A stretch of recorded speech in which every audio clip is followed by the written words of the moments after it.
বলি বল। আমি একটা ছেলেকে পছন্দ মানে কি বলছিস তুই এসব? চিৎকার করছো কেন? বলতে দাও নাকি? বল বল মা, বল বল।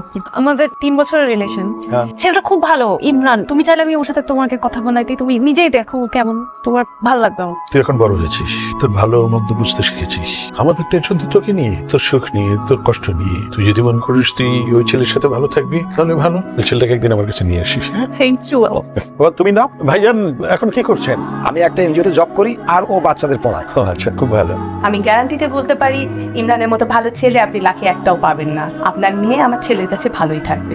ইমরান মাস শেষে ওর পুরো বেতনের টাকাটাই আমাদের কাছে পাঠিয়ে দেয়। আমরা যে ওর বাবা মা না, এ কোনো সময় ও সে চোখে আমাদের দেখেনি। আসলে ভাই সাহেব, ইমরানকে আমরা একটা আশ্রম থেকে নিয়ে আসছি, তারপর থেকেই ও আমাদের কাছে বড়।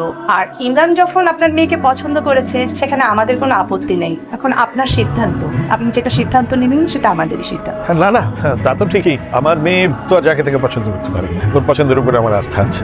কিন্তু ওর তো সামনে ইউনিভার্সিটি ফাইনাল, তো অ্যাডমিশন টেস্ট নিয়ে একটু ব্যস্ত। তো এর মধ্যে বিয়ের ঝামেলা টামেলা করলে ওর পরীক্ষাটার ক্ষতি হবে। তা আমার মনে হয় যে আমরা কিছুদিন অপেক্ষা করি, ওর অ্যাডমিশন টেস্টটা হয়ে যাক, ও ইউনিভার্সিটিতে পড়া শুরু করুক, তারপরে একটা ভালো দিনক্ষণ দেখে আমরা বিয়ের অনুষ্ঠানটা ধুমধামের সাথে করবো। ভাইজান কি বলেন? আপনি যেটা ভালো মনে করেন। আলহামদুলিল্লাহ। মিষ্টি খান, মিষ্টি খান। 20 মিনিটের যাত্রা বিরতি। আপনারা যদি কেউ ডিনার করতে চান ডিনার করে নেন, যদি কেউ ওয়াশরুমে যেতে চান ওয়াশরুমে চলে যান। বাস কিন্তু আর কোথাও থামবে না। ব্যাস, তাড়াতাড়ি হয়ে গেল। ভর্তি পরীক্ষা দিয়ে পাশ করার পর ভর্তি হওয়ার পরে তাহলে কি হবে? বিয়ে শাদী হবে, তাই তো?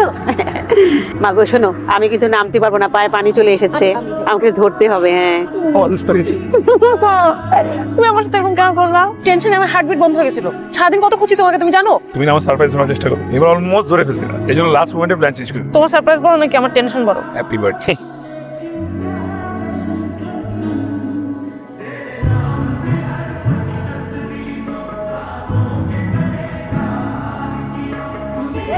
বাসের মধ্যে বসে এত গল্প শুনলাম তোমার, মনে হচ্ছে যেন তুই ওকে খুবই ভালোবাসিস। কিন্তু এখন ওর এই পাগলামি দেখে কি মনে হচ্ছে?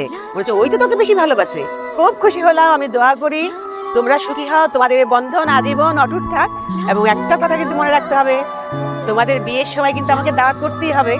আমি যদি বিয়ের দাওয়াত না পাই তাহলে কিন্তু মন খারাপ হবে, আমি কিন্তু ওয়েট করবো। অবশ্যই আপনি আসছেন। দোয়া করি সুখী হও।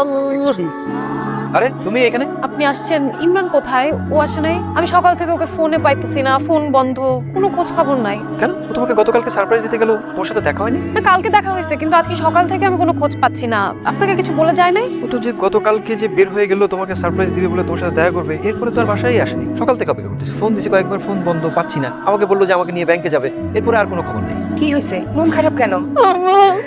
কাঁদতেছিস কেন? কাঁদে না, কাঁদে না।